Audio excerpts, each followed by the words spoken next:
Okay. Welcome to the AdaptX podcast, where we have discussions with individuals who are building accessible and inclusive businesses, advocating for inclusion, or excelling in adaptive sports.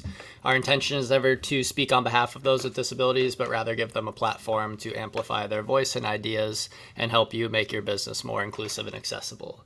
Today, I'm joined by Bob Mitchell of Inspirations Fitness. Bob, thanks for joining us. Hey, thank you very much. All right, well, maybe start back at the beginning of your fitness journey or your experience as a personal trainer. Can you kind of give me some insight into how you got into that? Yeah, sure. I'll kind of just give you a nutshell version because the whole story's got it's worth a book, I guess. I've always been in fitness. I've been either an active athlete myself or training other people for as long as I can remember. I worked with in substance use disorders for a while, working with people with alcoholism and addiction and issues, and we were using fitness in that medium kind of also to kind of help them through that. And at the time, I was recovering from alcoholism myself, so it was a good fit for me to be, using fitness because I had that background. Um, so later on in life, in 2021, I became with the choice to become an amputee. And at that point, I had been through about 5 years or so of other surgeries and pain and everything, goes along with it, and it became an elective amputation. So I just, I wanted to get the leg off me, so I did it. I made the election to have the amputation. So the kind of that was the catalyst, right? That the beginning of that was what I didn't know at the time was the beginning of Inspirations Fitness. The reason why it all kind of came together was having a background in recovery and a background in fitness. I knew I was expecting post amputation. I knew what to look like what the next year would look like, and how rehab would go, and I had that insight, for myself, and I just felt like there was a gap between rehab and life. There was a step there that someone needed to step in and provide a little guidance, because, just with fitness and stuff, because a lot of the fitness things we do are all everyday related. It's helping you out with your everyday activities. So that was the catalyst for starting Inspirations Fitness, and since then I've been training other people. I got credentialed myself as a trainer, and I just kind of I'm trying to push the adaptation to a fitness, not just equipment, but just the way we think about fitness. It's not, as amputees, we're flooded with images of those elite style athletes, the number ones in CrossFit and the judo kickboxers and stuff. But that's not what we're all about all the time. It's fitness is so we're more efficient in our life every day. We don't have to all be an Olympian. Yeah, that was one of the things that I have in my show notes here was that I wanted to talk about that topic of like the perception of amputee is a wounded vet or an elite CrossFit athlete. But I think like 90%, maybe even more, of amputees are people that got there through infections or illness or diabetes. And I think that's not kind of the narrative that's perpetuated in the mainstream quite as much, and those people deserve to access fitness just as much as those that have elite aspirations. It doesn't make their goals any less important or novel. So I Mhm. think creating environments where those people can kind of seamlessly coexist among their peers and have the proper support is essential. Right. You mentioned starting Inspirations Fitness a couple years ago. Are you working exclusively with amputees, or do you kind of run the gamut on various populations? So I do accept both amputee and paralysis and able body. I mean, I can train. I'm credentialed across the board, so I can train anyone literally. I prefer to work with lower leg amputees mostly. Those because I'm an above knee amputee myself, so those are the ones I really relate to. Um, but I've worked with people who are above elbow. I've worked with people in paralysis. I have a couple clients who are able-bodied but have TBIs, so we're still working with accessibility things with them. So yeah, I really tend to cater more to people who just don't feel comfortable in the gym on their own. Yeah. Yeah, it might be too hard to consolidate into like one or two recommendations, but what have you found to be successful strategies when working with lower limb amputees? Like how does exercise selection change, or kind of what specific like strength and conditioning principles do you think are most prevalent? So I'll give you the. This is gonna sound like a really political answer, but consistency is the best thing ever for anybody, right? So I mean, it's just being there every day and working a little bit on something every day. But I found, I know you're looking for the exercise, and for your listeners, anything balance related, really, anything you're working with balance, because balance is the step one for everything we do as lower leg amputees. Or not just lower leg, but just leg amputees. We're working on our core balance, and we're working on our thrust and our give with our hips. So it's anything balance related. Yeah. Yeah. So if you maybe put yourself in the shoes of a client and you were coming into my gym for the first time as a lower leg amputee, what would you want me as the trainer to ask you, or kind of what would you want that first session to look like? I want to talk about, and this is a lot of amputees, and friends of mine I've talked to over the years. It's been, our goals aren't always to do American Ninja Warrior or to be triathlete again, or and I was a triathlete prior to my injuries, and I don't have a reservation to get back to triathlon. That wasn't, but it was assumed that I did. A great first question is, what's your 6 month progress look like? What's 1 year look like to you? So keep those. We've all heard of the SMART goals. We're gonna keep those expectations where we should, and have things that are attainable and measurable. Like just start off. Let's start with the start. How do you walk? Yeah, yeah, I think that's important. And you talked about kind of providing an option that bridges the gap between rehab and return to fitness, and I think that's really Right. important because I think a lot of people assume that whenever you're working with disability, it's kind of reserved for a physical therapy setting. But we found that a lot of our clients, I wouldn't say prefer because I don't want to diminish the importance of the rehab setting, but some of them like being in a general normal environment among their non-disabled peers and just trying to get back into a routine of thing that allows them to accomplish what they want to do. So I think Right. providing access to just general fitness with the necessary supports is essential. Right. Right. Yeah. So you mentioned some other sports before we hopped onto this. Are there recreational activities that you're gravitating towards? Oh, it always depends on what season I'm in my life, really. Right out of, prior to my amputation, I was a triathlete, and mind you, nothing I do is good. I'm not a very good athlete at anything I do, but I do it just for fitness reasons. I was a triathlete prior to my amputation. After that, I gravitated towards powerlifting for a while. Um, I was doing pretty well in that, and then now I've gotten back into rock climbing again. So I'm one of those guys who, when I see something new and shiny, I want to do, I'll dive headfirst into it. So Yeah, I've that's gone good. from I've gone from rock climbing, just learning how myself to be an adaptive climber, and now I'm teaching and doing instructions and courses and stuff here in town. I'm in Nashville. Cool, cool. What are the primary barriers or challenges that you kind of face as an amputee when doing something like rock climbing? It's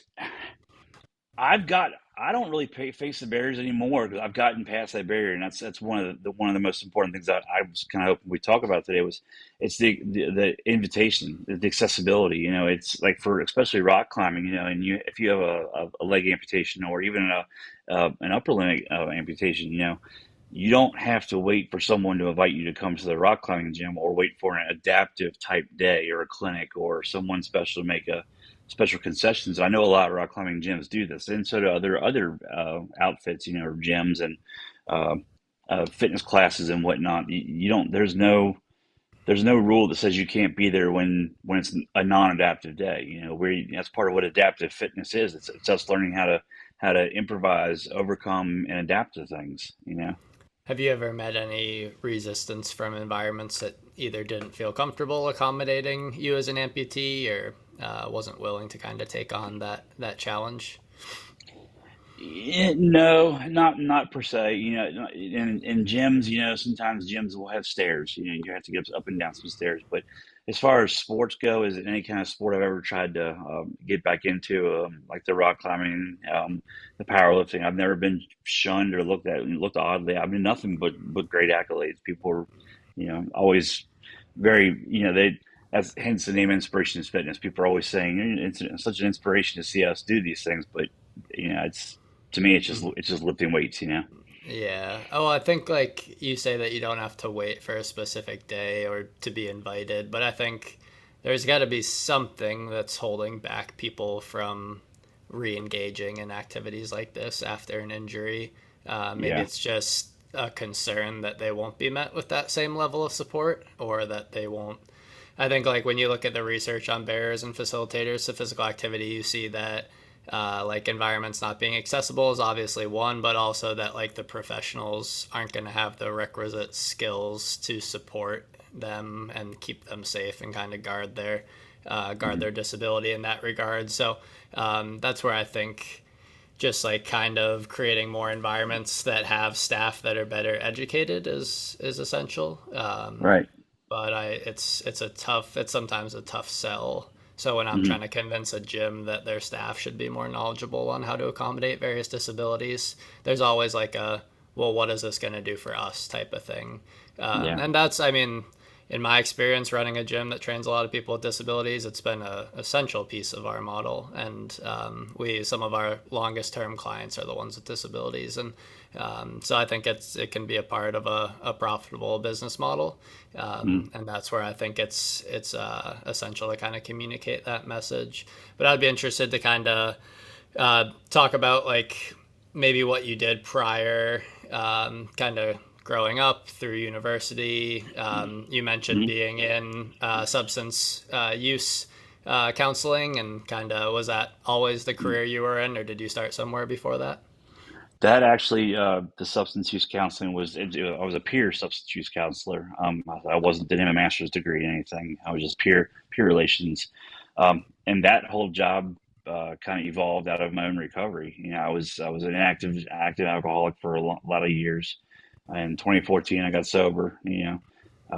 So I started working as a volunteer at a 501(c)(3) nonprofit, who then trained me up at the state level, and I fell in love with being able to help other people at that point. But prior to that, I was kind of a blue collar guy. I was a Marine for a number of years, and I did a lot of welding, and but I couldn't, once I got injured, I couldn't really carry steel anymore. So I had to find some kind of an office job. Yeah. Did were you active duty Marine? I was from Yeah. 1994 to 1998. Yeah. Okay. And did that was this transition out of the service was that a challenge, kind of that transition?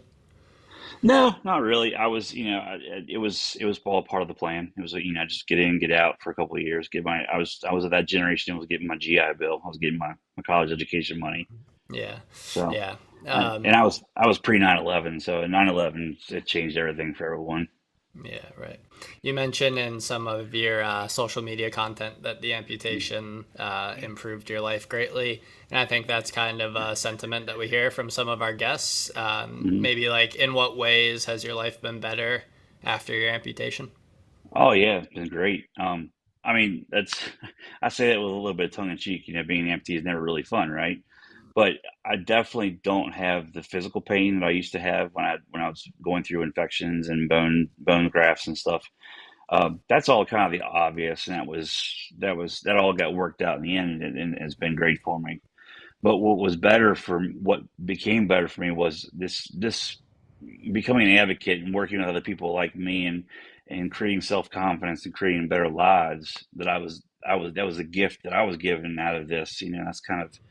That's been a better transformation for me. I've become happier with myself and the work that I'm doing, rather than just kind of floating through life. Yeah. Are there any organizations that you found like a lot of value in? Absolutely, yeah. The Challenge Athletes Foundation is great, obviously. I If you don't know her, if you ever get a chance to look her up and check out her foundation, it's called Kirstie Ennis Foundation. Kirstie was a U.S. Marine who lost her leg in a helicopter accident. Amazing woman. She brings the amputees and veterans out to Colorado for rock climbing and snowboarding clinics, and she does great work because everything's free for the amputee. I went out for one clinic a couple of years ago, Yeah. but it's a great clinic. Are there specific like support groups or communities that you find value in being involved with, or Oh yeah, yeah? absolutely. I got it early on from another amputee mentor of mine, was Amputee Coalition. I actually just got back from their conference in Orlando about a month ago. And it's a great network of people. They have, such a great, strong online presence, which always transfers over to Instagram friendships. There's bulletin boards in there and resources. It's a great resource for any amputee. Yeah, absolutely. Maybe a quick digression into like kind of etiquette. This is a question that we ask some of our guests. Like, Sure. how do you feel about the word disabled? Does that have a positive or negative connotation to you? I think it was just a part of the American lexicon. To me, it's not a slam or any kind of designation of the person that I am. It's a parking space to me. Yeah. Yeah, I think like there's a push sometimes for more like politically correct terms like differently abled, but a lot of the Yeah, times that's kind of perpetuated by people who don't have disabilities, and then when I talk to someone who does, they're like, "Oh no, I don't really like that yeah, terminology. I don't mind disabled at all." So it's an interesting kind of juxtaposition. Like yeah. the more people with disabilities that I talk to, the more like the term disabled doesn't Mm. seem quite as disrespectful as you might be led to believe. If Yeah, and I've sat through sessions and roundtables about like about the correct terminology and whatnot nowadays, and I've just I can't help the fact that I have a sense of humor, and I have kind of a dark sense of humor, so I don't mind anything. And you can call me what you want, just don't call me late for dinner.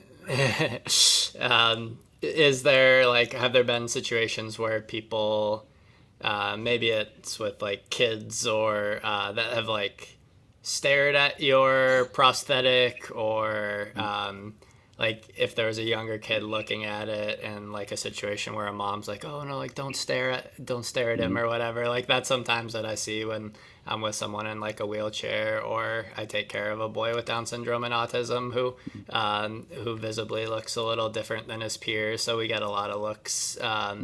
Does that stuff bother you, or like how would you want someone to approach that as a parent, maybe? It's actually funny because I love little kids. I teach them at the rock climbing gym, and I think they're some of the most true people in the world. I've never felt any kind of way about anything with it when a kid approaches me or anybody else. Really, it's usually my wife that's telling me to quit telling them so much. She tells me, that I offer to take my leg off and show it to kids, and my wife's always patting me on the back, telling me we have to keep going, keep moving along. Yeah, yeah. I think it's like it might just be another one of those things where most people with disabilities are comfortable with that, Yeah, and it's just and the honesty of kids is never, you can never say no to that. So I mean, any kid that has a question is fine with me ever. it's a good learning experience and Yeah, just kind of part of the process, I guess, of normalizing disability. Like, if you can have an interaction with someone and you make it seem like your prosthetic is just another part of you, then that kid might carry forward that thought right, process that, like, if someone looks different than me, that's just a part of them. So maybe it kind of is going to, like, bring forth this lasting narrative that will kind of help change people's perception of disability. So I think right, that's exactly, important. exactly. One of the questions that we ask all the guests is like, what do you think has to be done to make maybe the fitness industry specifically more inclusive and accessible? That's a really broad question, and there's a lot of different changes I'd like to see. But for one, I'd like to for it to be not such a weird thing. Like we don't need to have gyms just for us. We don't need to have, not a lot of special concessions we need in a gym for as far as equipment and whatnot go. Um, it's really just accessibility. It's our space as well as your space. I say yours, the able-bodied community. I don't, I'd like to see more people who look like me in the gym around. I don't know how the fitness industry as a whole could do that as far as otherwise giving away memberships, but it just making it an accessible place. But the other part would be before we get to the gym memberships in the fitness industry, let's talk about the mental health of the people who are just recently amputated, and then giving them the confidence of being able to go out there and do these things. Because sometimes those first 2 years, it's a period of people just being down. They don't get a chance to really feel that kind of self-confidence that, yeah, I can go to Planet Fitness and do this workout. I can do this, go play pickleball with my friends or whatever. And if I fall on my face, so did Bob. I saw a video of him doing it. Yeah. Were there any resources that were provided to you after your amputation that kind of were essential to that thought process? Yeah, no, I had a team. I had a really good personal team. Like I had my friends who were professionals, but nothing was really prescribed to me. No. Yeah. What I did is I took a little bit from my substance use world, and I took a little bit from my athlete world, and kind of melded them together to kind of have that confidence to fight through those first 2 years. Yeah. Yeah. You mentioned in response to that previous question that like you don't need gyms that are specific for people with disabilities, and that's something that I believe pretty strongly about, is like programs that only support people with disabilities are well intentioned and very important, but that's almost like not inclusion when you only put people with disabilities in one environment instead of integrating them into the mainstream. So I think it's like, at least to me, and this is probably my biases because part of the work that we do is trying to educate more fitness professionals, but like I think part of the issue is just like knowledge for a lot of new grads and new fitness professionals. And like I mentioned before, maybe they assume that adaptive fitness is reserved for rehab settings, and they think it's beyond their scope to support someone who's an amputee. But like, if you came to me, I'm not a physical therapist, I'm just a strength and conditioning coach.